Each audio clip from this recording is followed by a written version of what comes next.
Hello all, welcome back to the balcony. Today is the 21st of July. This is Harry here, and I'm joined today eventually by...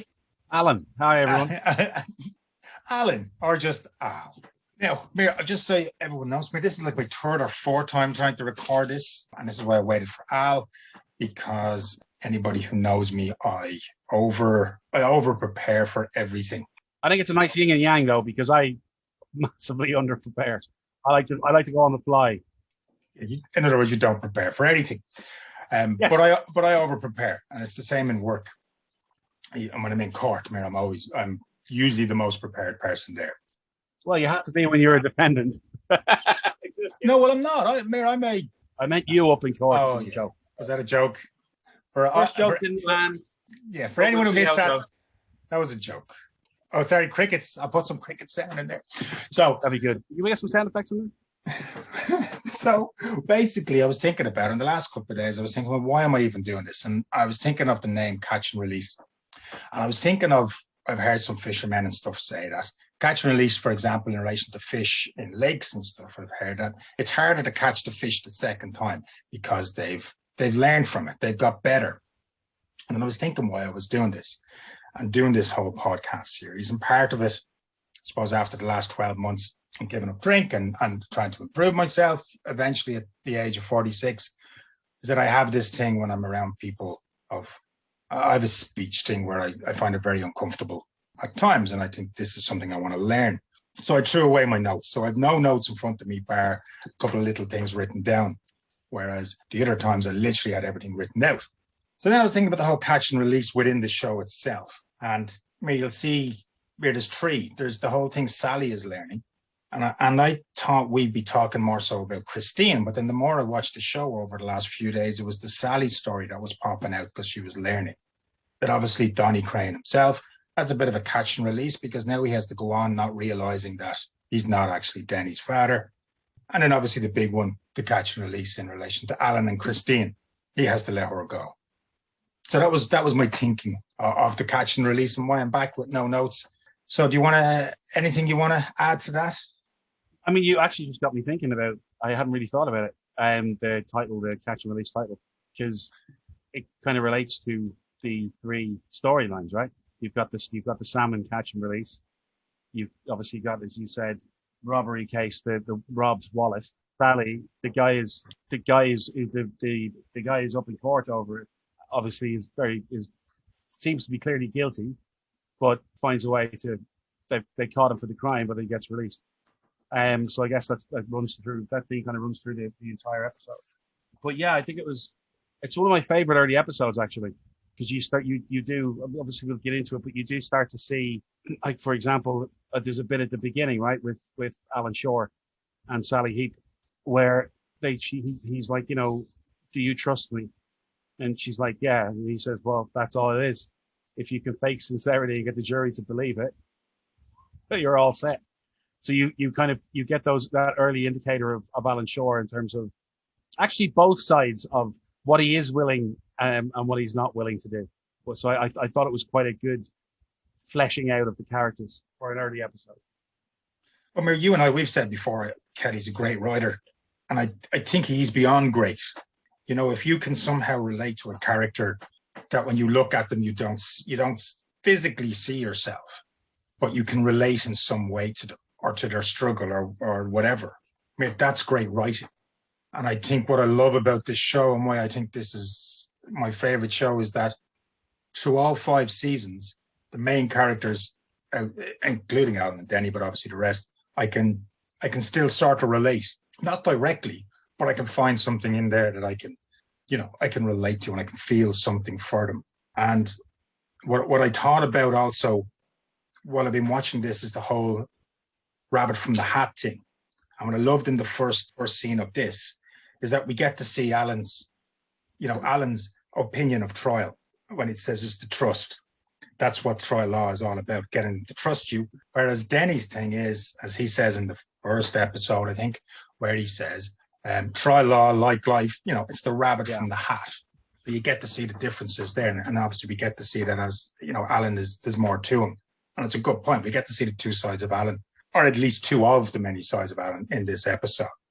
The other thing I loved in the first episode was the first two lines, actually, because what's said in the first two lines, it kind of reverberated with the end of Christine's closing. So Christine finishes her closing with, let's just treat them like adults.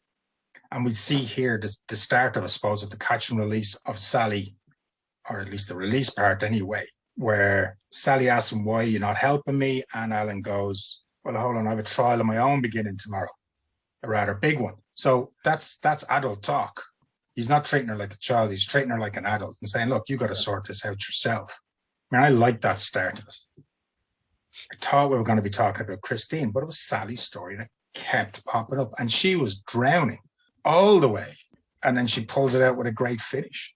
And in fact, that case, my favorite part, I was trying to think this morning what my favorite part of the episode was. It was when the defendant took out the wallet. What film did you think of when he did that? I didn't. What do you think? What are you thinking of? Come on. Now, Al, I mean, very disappointed you. That bit in 12 Angry Men where Henry Fonda takes out the knife when they're saying no one would have a knife like that. You know, that's what they were. And Henry Fonda then just takes the knife out of his pocket and chucks it into the table. Do you remember that bit? Yeah, no, I do. Yeah. Yeah, that's the bit. Yeah. Because that's what that whole case is about. It's about prejudging. Reasonable doubt is what I thought it was about, but it's not. It's about prejudging and the idea, because you said it, he's guilty. We all thought he was guilty at the start. The first time we meet him, Sally is telling him to take the deal. And he's like, no, I'm innocent. And as it goes on, we still think he's guilty. What I loved about it was that there was two rabbits taken out of two hats, one by the witness whose wallet was taken and him himself, that had nothing to do with the two lawyers, which I thought there was something in that neither of them were prepared. They took this as that from the start, both of them took it that he was guilty. And we know that's an issue. I know nothing about American law. I haven't been in court cases ever over there, obviously, I know. But it does seem to be a case that assumptions are made at the start. And I love that because I love this case because we're like the jury, right? Because we don't know whether he did it or not. And we still don't know. At the start, you thought he was guilty?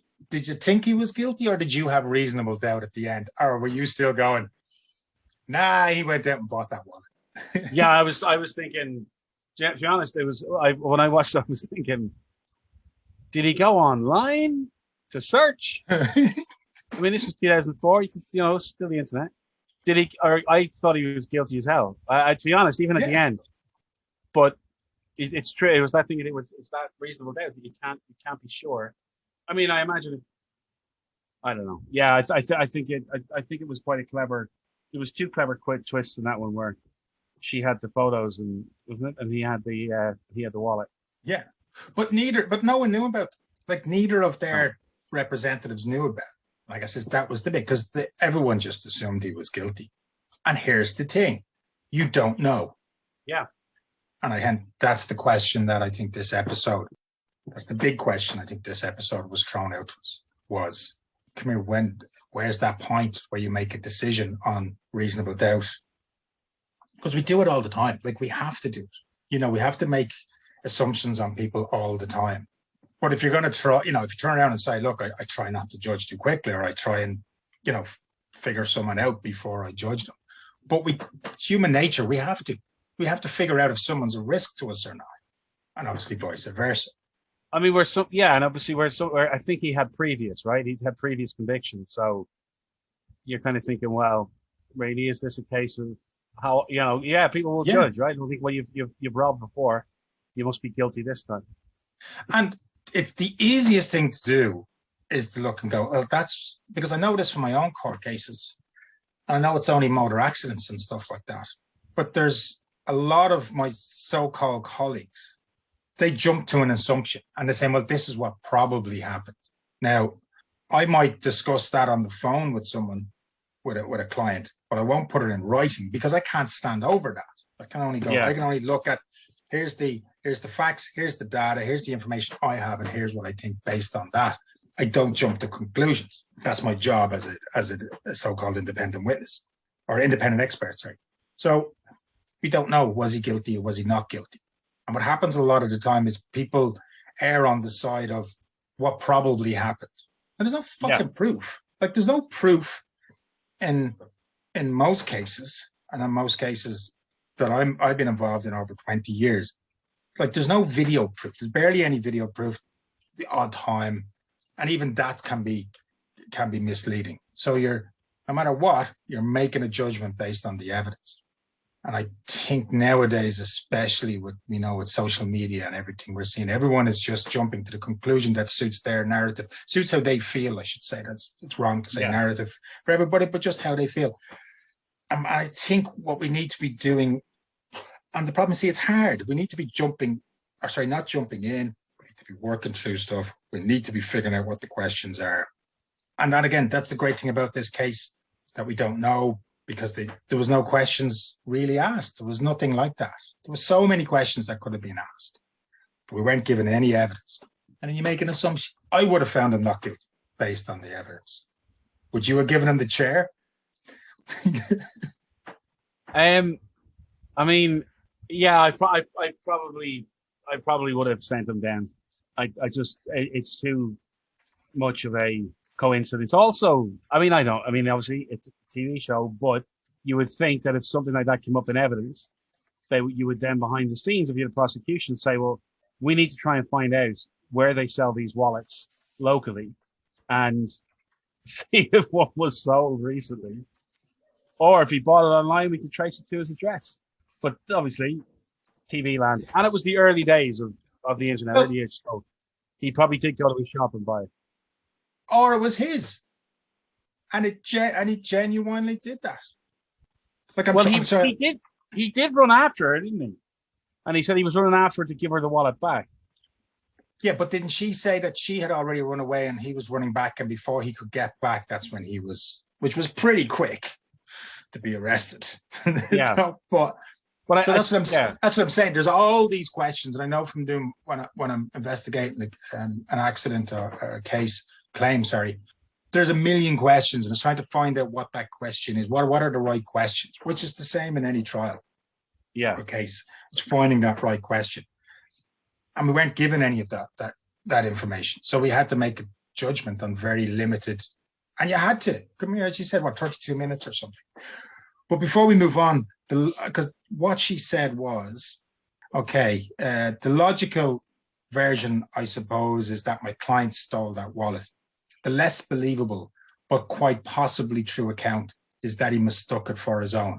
Nobody, not one of us, can be sure it didn't happen exactly the way Ramon Velasquez said it did. That's reasonable doubt. You can't argue with that, can you? No, you can't. And she closed strongly. I mean, yeah, you can't. If I was being picky, I don't know. If you were in the jury, would you have believed her story? Oh no, I heard a the bit of story urban legend one though. She's making a point, and that's the story.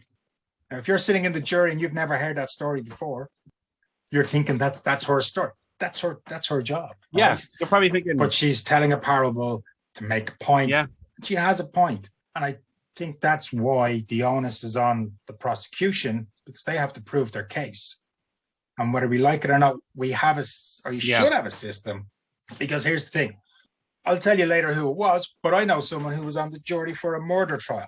Her exact words were to me, years later, I knew he was guilty as soon as he walked out. And I remember going, sorry? Yeah. So I wonder, I've been summoned twice to jury duty. Once I ignored it because I didn't get the letter till months later. But if you get called up for jury selection for it, surely you could just say, I mean, if you want to get out of it, can't you just say, like, well, I mean, if they're up in court, then they're clearly guilty, and then the defense is going to go, fuck that. No, because you have to give your honest. You know what I mean? I'm not. If you wanted to get out of it. Yeah. I don't know if you're allowed, or maybe I don't know.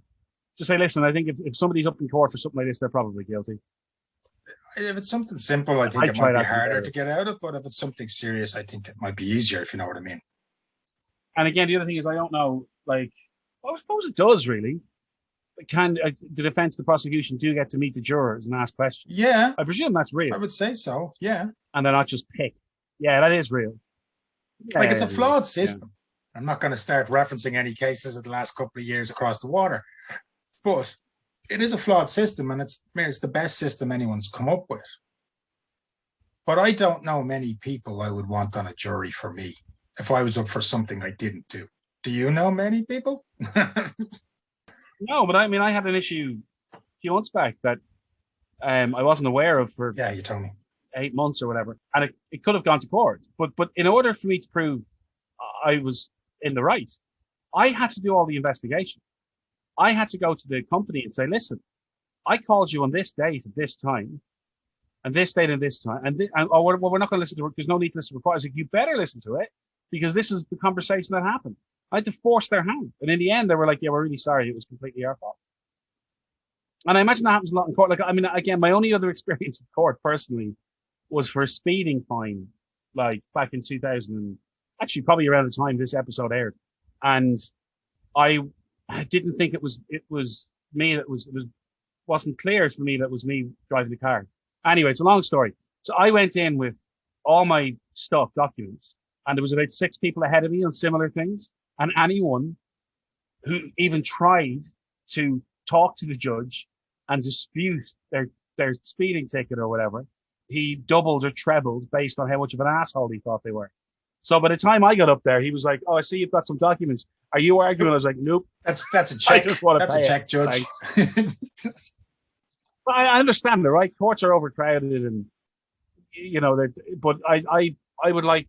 I don't know. I don't think court systems run in the interest of people. I mean, you look at, again, this is way off topic, but like the low conviction rates for rape and stuff is like there's a lot that the court system and the police, the kind of law and order, pardon the pun, it really needs an overhaul. But you see, here's the problem. Like in the case that you were talking about happened to you, and I see that with insurance claims and with non-insurance claims, that the onus is usually on the person who's not making the accusation, when actually in law it's actually the other way around for some. Well, here it is anyway, but for some reason it's not. So in your case, you had a big financial institute accusing you of something, and if you didn't fight your corner, you were screwed. Yeah, but it would have killed me. What happens here in cases I'm involved in court, the onus is all on the bigger company, whether that's a garage, whether that's a bank, whether that's an insurance company. So, and the banks and the insurance companies, and I don't like insurance companies, even though I've worked for one and I've done work for them for years up to lately. Like they're coming from, like you were, they're coming from a point of weakness, that the onus, you're claiming off me, you're claiming I have to give you something, and yet I have to prove that you're wrong.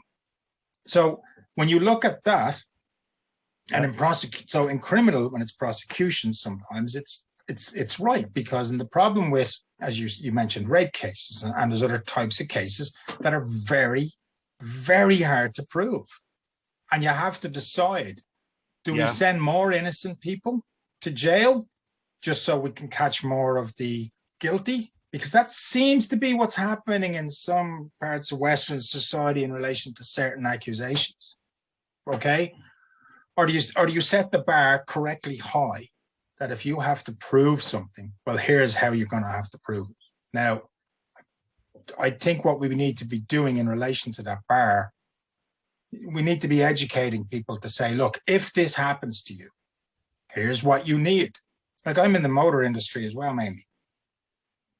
And I'm telling people, if you don't have a paper trail for your car, for everything to do with that, you're kind of, you need that evidence. Yeah. Because otherwise it's just your word. So like if I'm accused of something, I need that bar to be high because I didn't do it.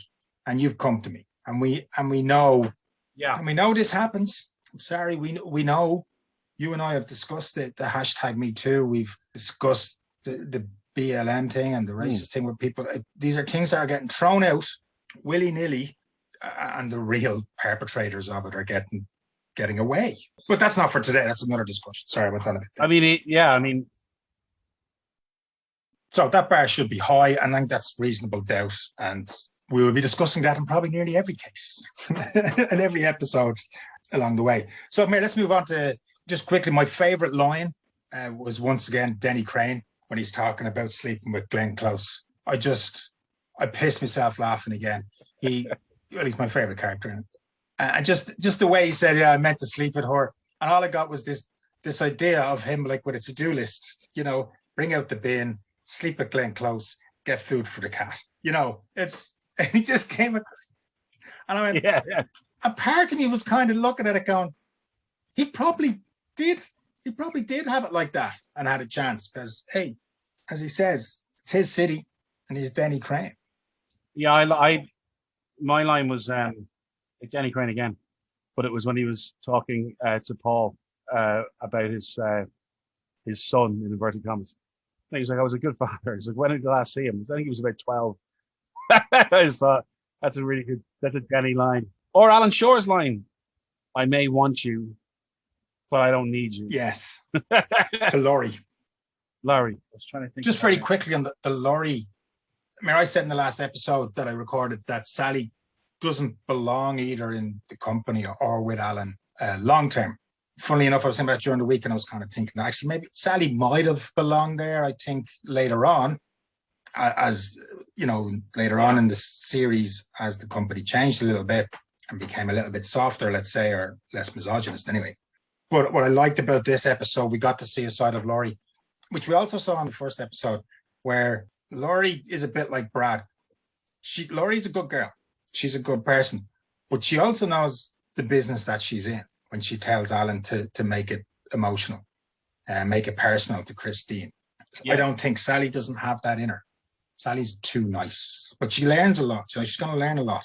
Yeah, no, absolutely. I mean, I think, I think Laurie has a ruthless, a kind of ruthless streak in terms of in the court. In court, she has that streak of, look, we've got to do this.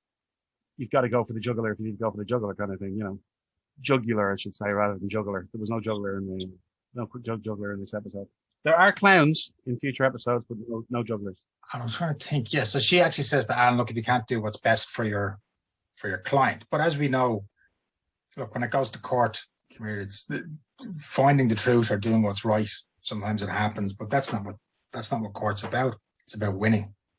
These early episodes are interesting for the lack of powerful closing speeches from Alan Shore, which comes into the show more as it goes on. It's the key. It's actually a key component. Eventually, it's a key component, I think, to a lot of the episodes. So Christine's closing was the final one, which is part of her arc, going from the mental hospital to again, the catch and release thing, as she says, she will be better. She will be good. And it was her closing. And I think the writers gave that up, because you're right. Alan's closings is one of the things that we watch the show for. They're brilliant. But we kind of had 3 closings. We were a bit I gave us 3 little closings, I think, in this episode. And they were all good. And yeah, Christine's closing, I thought, and even when she was up crossing, was very good in the writing of Christine, in that when she gets up out of the chair, that's when, if you want to talk about her mental health and her stress, that's her sweet spot. That's where she's comfortable. She talks later on about her cocoon. At the end, she talks about her cocoon. And in her cocoon was the hospital and Alan, and then she's losing both, so she goes a bit cray, let's say, as we all would. And she's just getting through that and learning from that. But when she's up, you wouldn't get away with it. You wouldn't get away with that storyline now. Or they say, well, maybe, I don't know. Maybe you could, but it just seemed very. That's what I like about Boston Legal, because it's wonderfully retro in certain aspects. Whereas only 10 years ago, it didn't see it. All of a sudden, it seems like a long time ago. I don't know if you feel that way. Certainly the early series, but it's still, it's excellent. And I love the fact that it's like completely irreverent and sometimes a little sexist, but not. They're kind of, certainly with Donny Crane, he's the clown. He's almost the Benny Hill, chasing the secretary around, that kind of thing. So you're, well, of course, I know a lot of people who would say, well, that's sexual harassment. And I said, well, yeah, but he's the buffoonish character a lot of the time. Yeah, but I think what I like about the show, even though it was 17 years ago, when it first came out, 2004, that it's not like I think too many television shows, especially the last couple of years, are too realistic. They're trying to be too real and too gritty just for the sake of it. And you, yeah, exactly. Too clever as well. Like, he's a detective, but he's really the murderer. And it's like, just give me Columbo. Like, just give me a simple enough. I don't know. Like every month or so, there's an evening where I just sit down and watch old TV shows. And it's not because I'm harking back to what I think is a better era. I just like the simplicity of a Rockford Files or, a Boston Legal where, it's good. It's a beginning, middle, and end each week. You don't really get much of that anymore. When you think about that, those episodic kind of shows where, or maybe I just don't watch them, but you get where there's a thread running through all of it, like a mystery to be solved, or that episodic type of TV show is dying out. Like Stranger Things, a show like Stranger Things, there's a very definite theme all the way through that. Yeah. Whereas, those shows where each week something is wrapped up and never spoken about again. And I agree with that to a certain point, in that storyline at the front of the show that's the main storyline. And what keeps us coming back for more is sometimes the arc or the storyline of the characters, but it's in the background. So it's this ongoing arc at the back, but it's not important. We turn up every week or every episode to see the main story. And I think shows today, which I'm going to sound stupid, because I think what Kelly has done with Boston Legal is he has shoved a lot into every episode, but the writing is so good that you don't see it. It doesn't look like it's pushed in. It's just so well layered. I think shows today, they're trying to do these things. And the fact is, these people, they're not good enough. Whether it's the writers aren't good enough, whether it's the producers and the producing companies, and they're just not good enough. There are obviously exceptions, but generally, the majority of today's television, I don't find stands up to what came before. I'm now watching Bones. Now, I like Bones. Funnily enough, the judge in this is in Bones, and she's brilliant. Bones is great because it's like that. It's a singular episode. Find a body, got to find what happened. And there's this arc in the backstory of going on. Now and again, they pop into that storyline, but generally, we're there to find out the killer. Yeah. You mentioned Columbo earlier. I had a thought about Columbo. I wonder, and we'll talk about this at a much later date. We'll do a Columbo episode, right? I wonder if all the stories that Columbo told us about his wife and everything else are all bullshit. Because I'm starting to watch it a little bit differently and going, he's just telling them sort of like Sally with the rabbit, have them in your hand and then suddenly bang. So I don't even know if Columbo was married, and all the stories are tales. Now you do know the hole in that theory though, don't you? I don't, that he is married?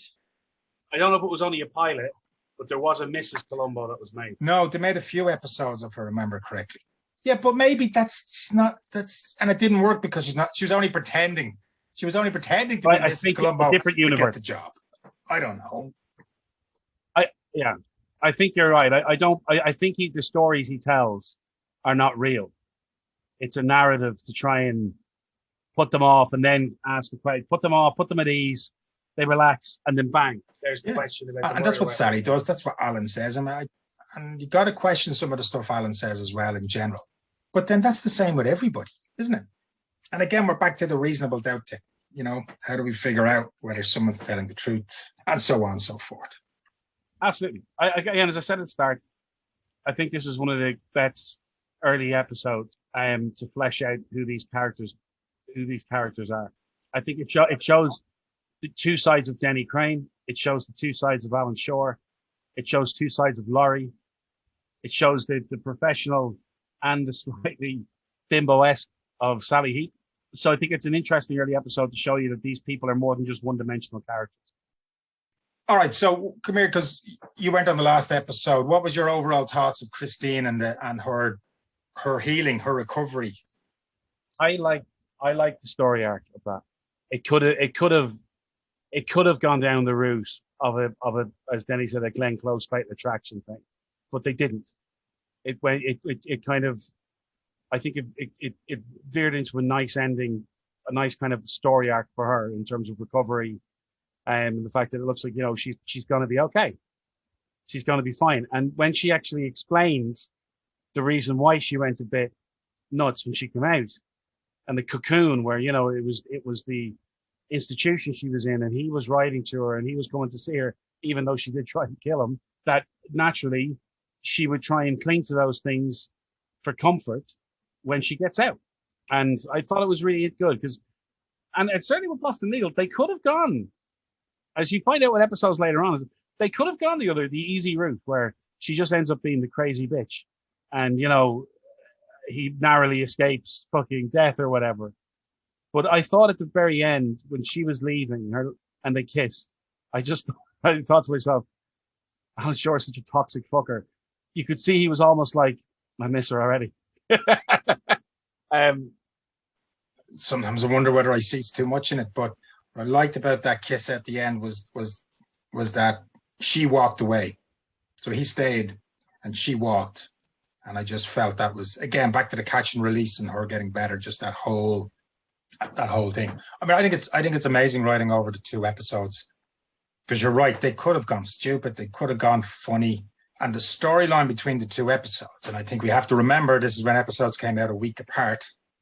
So people would have had a week to talk about it and think about it, that how she was shot in the first episode was to look like a stalker, was to look cray-cray.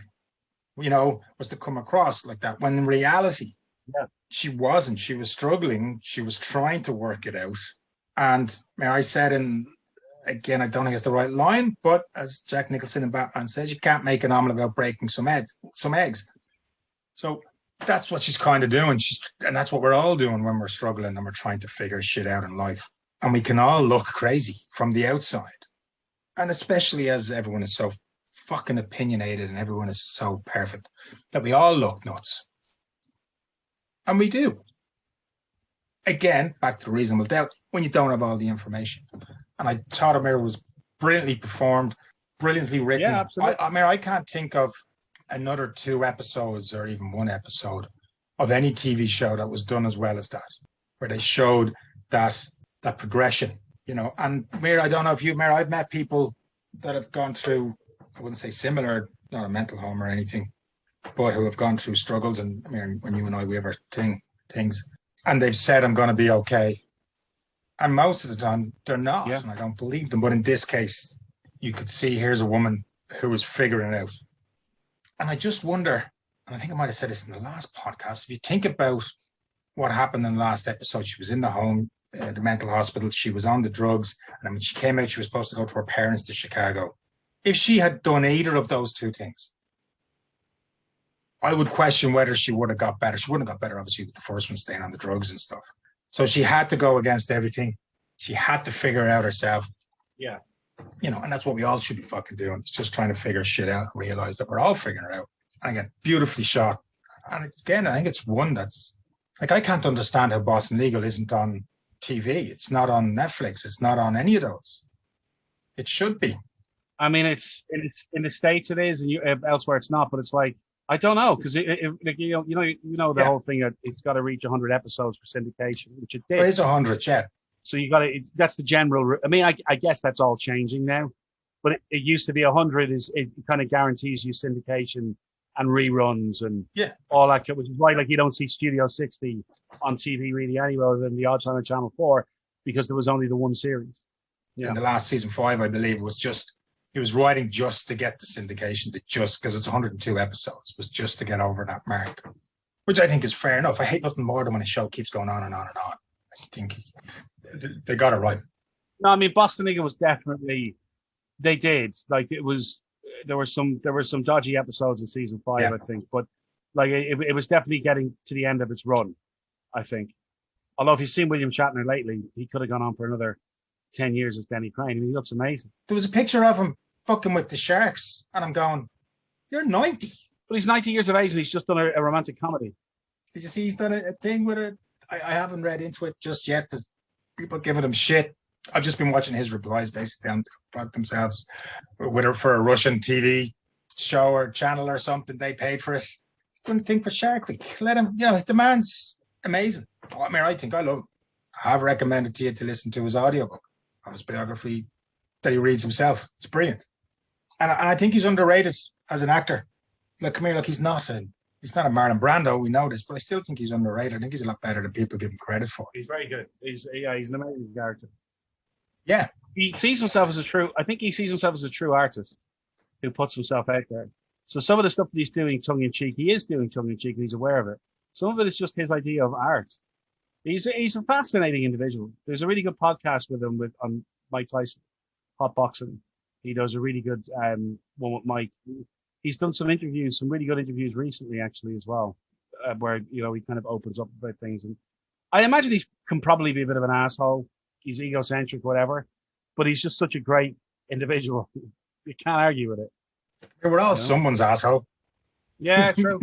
So come here, we are on about 40 minutes here. So come here, I just want to finish off, talk about the balcony scene, which is mainly about the end of Donny Crane's Freddie Prinze Jr., who I think he only pops up once more in the show. He does, yeah. And he's an actor I really like. I wish he'd done more. Obviously, he's chosen he not does, to. He at that age, around that period, he did that kind of adult but wide-eyed innocence really well. Yeah. And apparently, an absolute gent in real life. He's married to your one from Sabrina, Melissa Joan Hart. I think they're married, but they she's not. She's Buffy. Is it Buffy he's married to? Right. Sarah Didn't Michelle they step Gellar out of the limelight to raise their kids? Yeah. They seem like really decent people, grounded people, yeah. And he's good. Come here, he's a good actor. He's great in this. Yeah. The bit where he's going Donny Crane and Shatner's going Denny Crane. It's scary. Donny Crane. Love that bit. I need to get that. I need to get that clip, maybe put it as my ringtone because I have to change my ringtone.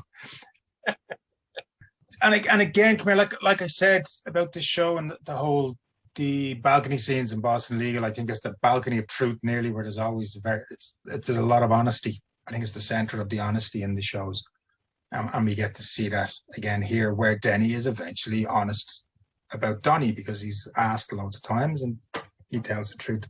I thought it was really well played and really nice. And I just wondered at the end when Donny is saying goodbye, because he calls him Dad through the whole show, but at the end he calls him Sir. And I just wonder if that, I don't know, again, maybe I'm reading too much into it, but I just kind of felt like that Denny was a little bit saddened by that, but was happy that he's still going to use the name. But yeah, just that bit where he called him Sir, that's what I felt anyway when I was watching it. Maybe it's just that little bit of regret, maybe, that he wasn't his son. But here's the thing, it got me thinking. And here's the last thing I'm going to ask you. So, that idea, how can I word it? So Denny was his father, but wasn't his father up until he was 12, and then he left. Yeah. But Donny kept thinking that Denny was his father, and he says he used that to become who he is. And obviously Denny, as he says, like, what else would you want? Give you money? It was even better than being around. Which, if we're going to be very honest about some parents, that is the reality of it. Sometimes some parents are just better off not being there. I do think a small percentage. And I'm just wondering whether, and again, it's fictional television, and I was just wondering whether you think that actually Denny did do the right thing. That actually maybe the best thing for Donny, because he obviously, looking at the character in that little bit we got to see, if he was a real person, you'd know that's a really good person. Yeah. And he's been brought up well. Do you think actually what Denny did was the right thing to do, was to disappear out of his life when he was 12? Yeah. Because Denny's Denny. But also he's not his dad. So he's not his blood dad. He's not his dad. No, but he didn't know the kid really before. She came to him like 10 years afterwards and said that was you're it the 10 father. Years after? They found out that, yeah. Then they found out he wasn't. And he said, I like the kid, so I paid for his education. So yeah, 100%. I think it's, if there, you've an option to either, because he's not going to be with the woman. Yeah. To not be in the kid's life or not be in the kid's life to pay for the education. Oh yeah, no. I was just thinking, even not from his point of view, but for the child's point of view, I was just wondering, because he still didn't know who his father was, and his mother didn't want to tell him the truth because he loved the idea that Donny Crane was his father. And as Denny says, who wouldn't? You know, and there's something in that. You know, that whole, like, and I wonder. Yeah. It goes back to what I was saying, that the early kind of, that early indication of both sides of some of the main characters of who Denny is. That actually there's a really good, there's a lot that he talks about that really is bluster. There's a lot that he talks about that isn't, and things that he does that aren't, but at heart, he's a good man. Yeah, I think he tries to be a good man. And it's not the thing about, that's the thing about the show and about Kelly's writing, is that the majority of the characters, or the main characters in his shows, they're not all good, but they do seem to be people who are trying to be good.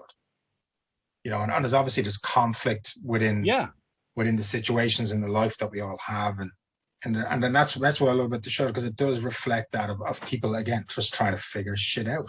I think he does that much better later on in the series.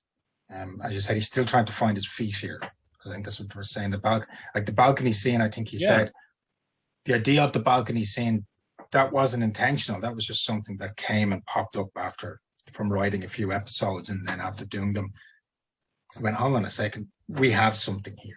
You know, I don't know if he said, but he had Alan's closings is always an idea, or some these big closings in every episode, which is unique enough. I can't think of any other episodes like that, series like that.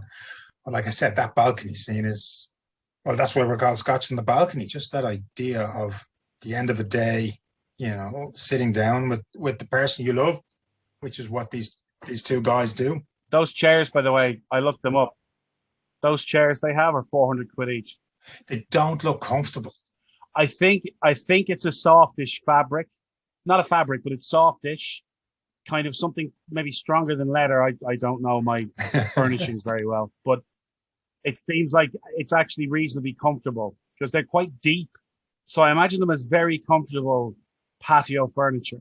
I mean, I gotta be honest, man, when I buy my place next year, if I get a place with a garden, I'll be really tempted to buy two of those. Won't quite be facing the Boston skyline. If you get something with a garden, okay, you could build a wall as if that's the edge of the balcony and raise it up a little bit, and there's your, you know, it's there. It's not that hard. I think I saw a picture. Someone in America has did it, something similar, you know, out their back garden, and I just went, oh, I want that. But sadly, I live in a home where I'm not in charge. That's what my wife's for. She's in charge of all that. Just is what it is, and it suits me.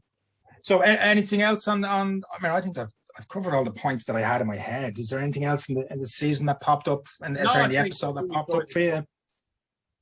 Yeah, there was one or two things that come. Like I said, my notes, I'm just doing it without my notes, which works. It's worked today. I felt it's worked, as I said. So I think that's it now for the Boston episode. You can come back, everybody, for the one for the road that we're going to do, which is just us. I don't know what we're talking about yet. It's non-Boston legal. It'll be there. So yeah, just want to say a big thank you to everybody for their time and listening to us. It's very appreciated. Our details are there for our email, and on Facebook and Twitter, so on and so forth. Please get in contact. Give us your thoughts. Thank you very much. Cheers, everybody. See you next time out. And I promise we are working on that closing music, aren't we? We need to get something. Bow, bow, bow, bow, bow, bow, bow, bow, bow. Yeah. All right, everybody. It's good talking to you. See you all very soon. Cheers.